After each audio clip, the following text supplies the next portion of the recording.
ওই জামানার গালি ছিল আব্দুল্লাহ ছেলে মুহাম্মদ তুমি পাগল, তুমি জাদুকর, তুমি মিথ্যাবাদী বলার এই দুঃসাহস কেউ দেখায় নাই। মুহাম্মদুর রাসূলুল্লাহর চরিত্র খারাপ এই কথাও কেউ বলতে পারে নাই। কথা কি ঠিক আছে?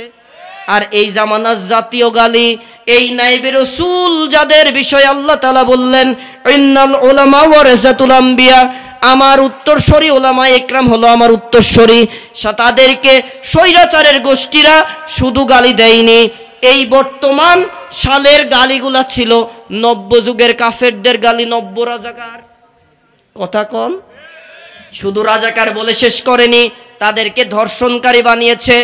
অসুবিধা নাই, আল্লাহ তাআলার বান্দাদেরকে যাদেরকে মিথ্যা ধর্ষণকারী বানিয়ে, যেই শহীদ মতিউর রহমান নিজামী, আলী আহসান মুজাহিদ, কাদের মোল্লা, মীর কাসেম আলী, কামারুজ্জামান শহীদ, এই বাংলা নয় কোটি কোটি মানুষের তৌহিদের হৃদয়ের স্পন্দন আল্লামা দেলোয়ার হোসাইন সাঈদীকে যারা ধর্ষণকারী বানিয়েছিল, আল্লাহ তাআলা তাদেরকে ধর্ষণের ভিডিও ফুটেজ রেখে দুনিয়ার থেকে বিদায় করেছে। কথা কোন ঠিক কিনা? স্বৈরাচারের গালিগুলো সব সময় একই থাকে, পরিবেশ পরিস্থিতির আলোকে বদলায়। আব্দুল্লাহর ছেলে মুহাম্মদ ভালো মানুষ, আব্দুল উজ্জার চাচা বলল সুবহানাল্লাহ কোন। আব্দুল উজ্জা বলে চাচা যদি মুহাম্মদ ভালো ছেলে হয় চলেন না তার দিনকে গ্রহণ করি। এইবার মাথা গেছে বিগ্রায়ে, হুজুর তুমি ভালো মানুষ ঠিক আছে, মসজিদে থাকবা, জিকির আজগার করবা, তাহাজ্জুদ ছাড়বাই না, সমস্যা নাই, কিন্তু হুজুর গো কোনোদিন রাষ্ট্র ক্ষমতার কথা, এই ফরজে আইনের কথা জাতিকে বলতে যাইও না, তাহলে তোমার আর ক্ষমতা দেব না, ফাঁসির কাস্টে ঝুলাবো। তারপরে ওই সাহাবা একরাম যেমন বাতিলের কাছে মাথা নত করে নাই, ফাঁসির কাস্টকে তুলে দিয়েছে। এই জামানার এই সোনার ইসলামী আন্দোলনের কর্মীদেরকে আমরা দেখেছি ফাঁসির কাষ্ট বরণ করেছে, ফাঁসির কাষ্ট বরণ করে শাহাদতি নজরানা কবুল করে নিয়েছে, তাও বাতিলের কাছে মাথা নত করে নাই। কথা কোন ঠিক কিনা? ও মুসলমান, কপুরহাটের মুসলমানেরা, শহীদ আল্লামা সাঈদী রাহিমাহুল্লাহ, তাকে অফার দেওয়া হয়েছিল আপনি অন্য দল গঠন করেন, তাহলে আপনাকে উপটৌকন দেওয়া হবে, আপনার উপরে মিথ্যা মামলা দূরে সরিয়ে দেওয়া হবে। আল্লামা সাঈদী বললেন না না, আমি কোরআনের পথ থেকে এক চুল দূরে যাব না। ও মুসলমান, 50টি দেশের উপরে যারা, প্রায় 57টা দেশে যেই আল্লামা তাফসির করে করে হেদায়েতের বাণী শুনিয়ে হাজার হাজার বেধর্মীকে ইসলাম গ্রহণ করালো, 50টি বছর যিনি তাফসিরের ব্যাখ্যা করে করে জনগণের প্রিয় হলো, ফাঁসির কাষ্ট নয়, তাকে মিথ্যা মামলায় ভারতকে খুশি করার জন্য ইনজেকশন পুশ করার মাধ্যমে, স্লো পয়জন দেওয়ার মাধ্যমে শহীদ করেছে। আমরা কি শহীদ আল্লামাকে যদি ভালোবেসে থাকি, এই আল্লামা যেই কোরআনের কথা বলার কারণে, কোরআনী সমাজ তথা ইসলামী সমাজ বিনির্মাণ করার কারণে জীবন দিলেন, ও কপুরহাট ইসলামী সমাজ কল্যাণের মুসলমানেরা এই মাহফিল থেকে কি ওয়াদা করতে পারেন যতদিন জীবন থাকবে আল্লামা সাঈদী যেই দাওয়াত দিয়েছেন ওই দাওয়াতের পক্ষে ইসলামী সমাজ বিনির্মাণের কাজ করে যাব? পারবো ইনশাআল্লাহ। আল্লাহর জমিন আলা লাহুল খালকু ওয়াল আম, জমিন আল্লাহর, আল্লাহর জমিনে আল্লাহর আইন চলবে, সৎ লোকের শাসন হবে। রাজি আছেন আপনারা? কারা কারা রাজি? দুটি হাত আল্লাহ তাআলাকে দেখায়া দেন।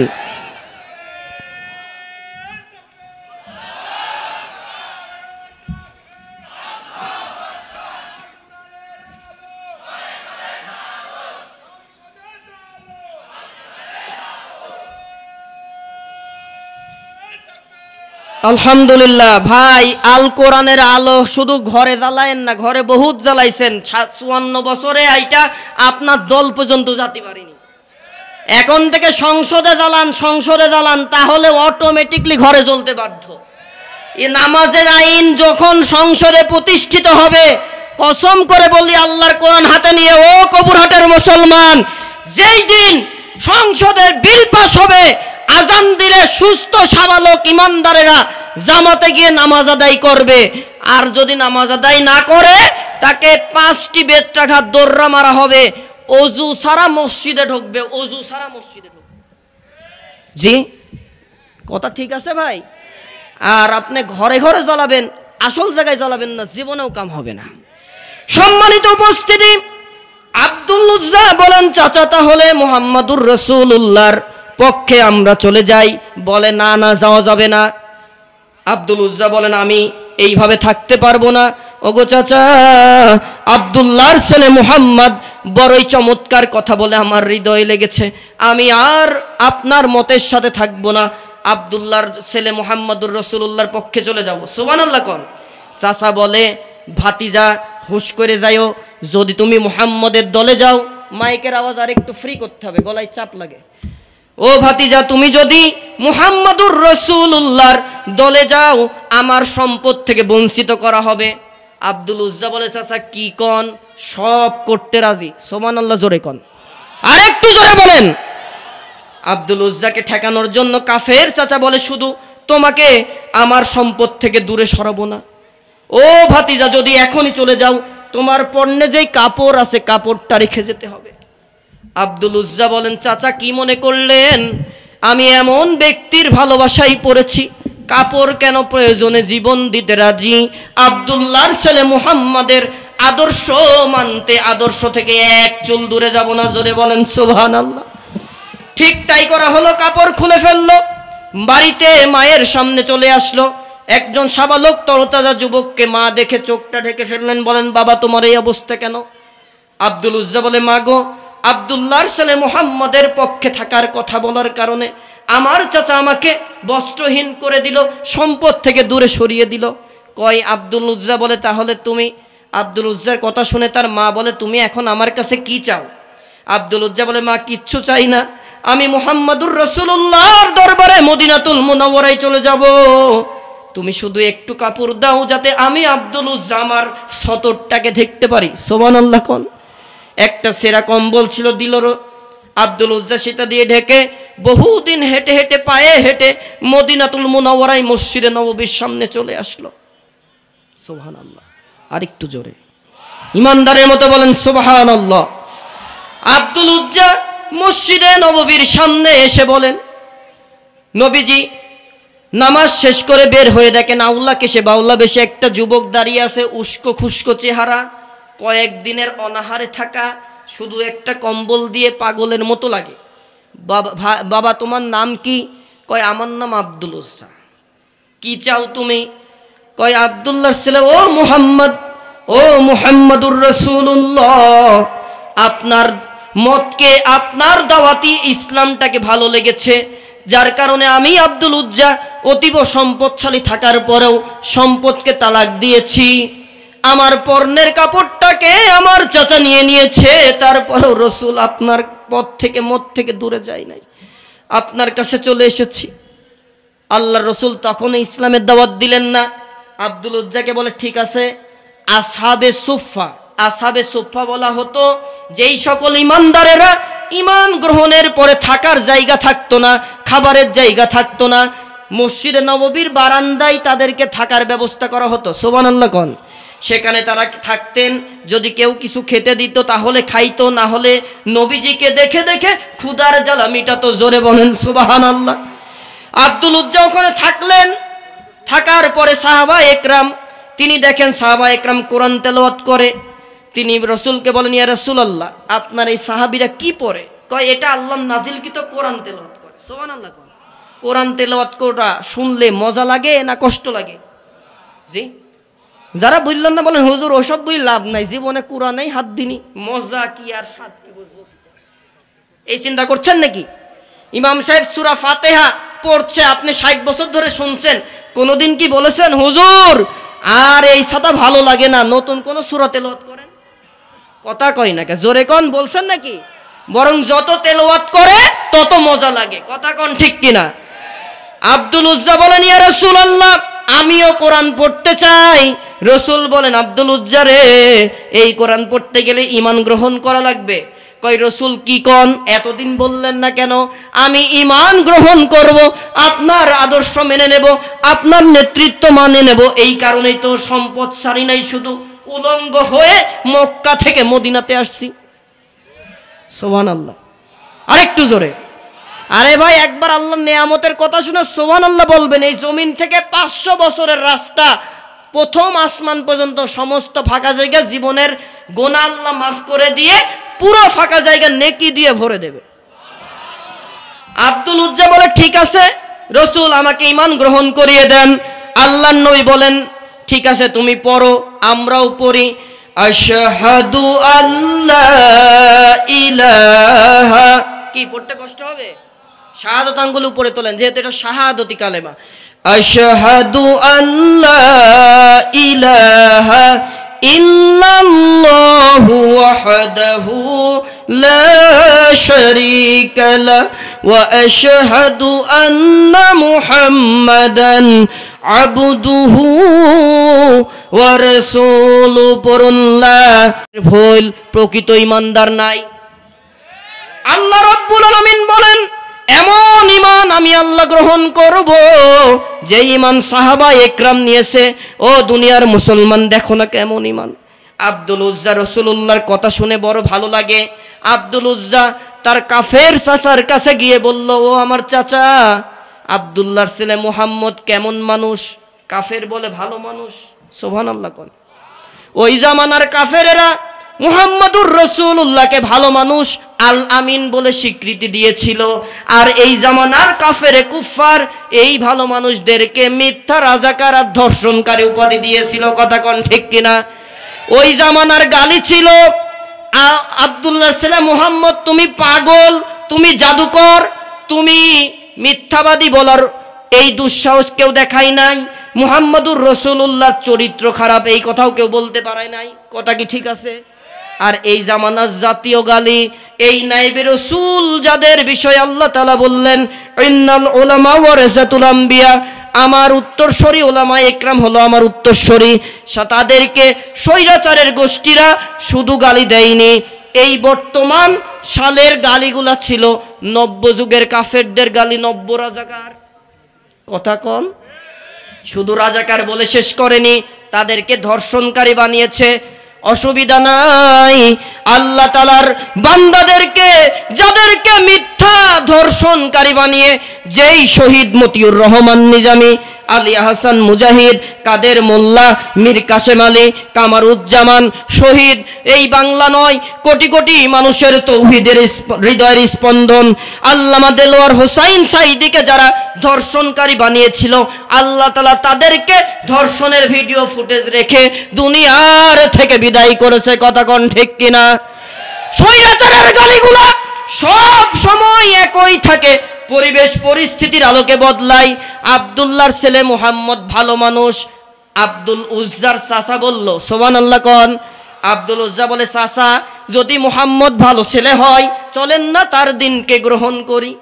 এইবার মাথা গেছে বিগ্রায়ে, হুজুর তুমি ভালো মানুষ ঠিক আছে, মসজিদে থাকবা, জিকির আজগার করবা, তাহাজ্জুদ ছাড়বাই না, সমস্যা নাই, কিন্তু হুজুর গো কোনোদিন রাষ্ট্র ক্ষমতার কথা, এই ফরজে আইনের কথা জাতিকে বলতে যাইও না, তাহলে তোমার আর ক্ষমতা দেব না, ফাঁসির কাস্টে ঝুলাবো।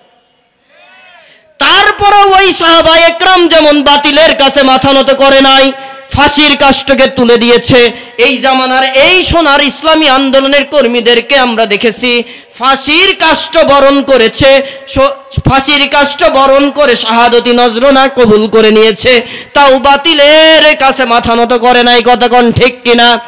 ও মুসলমান, কবুরহাটের মুসলমানেরা, শহীদ আল্লামা সাঈদী রাহিমাহুল্লাহ তাকে অফার দেওয়া হয়েছিল আপনি অন্য দল গঠন করেন, তাহলে আপনাকে উপটৌকন দেওয়া হবে, আপনার উপরে মিথ্যা মামলা দূরে সরিয়ে দেওয়া হবে।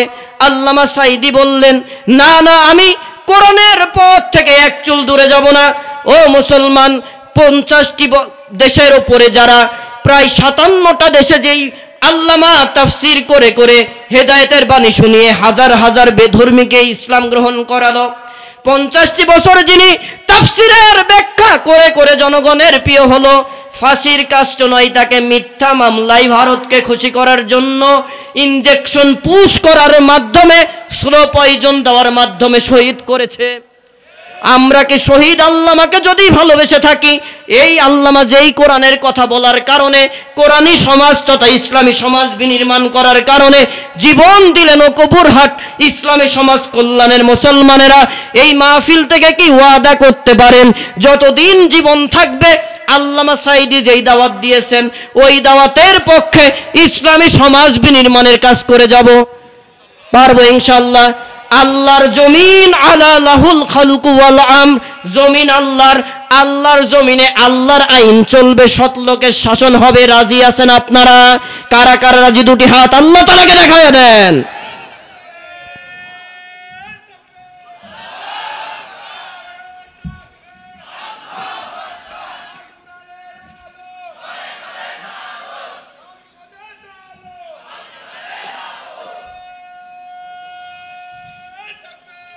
আলহামদুলিল্লাহ। ভাই, আল কোরআনের আলো শুধু ঘরে জ্বালায়েন না, ঘরে বহুত জ্বালাইছেন। 54 বছরে এইটা আপনার দল পর্যন্ত যেতে পারেনি।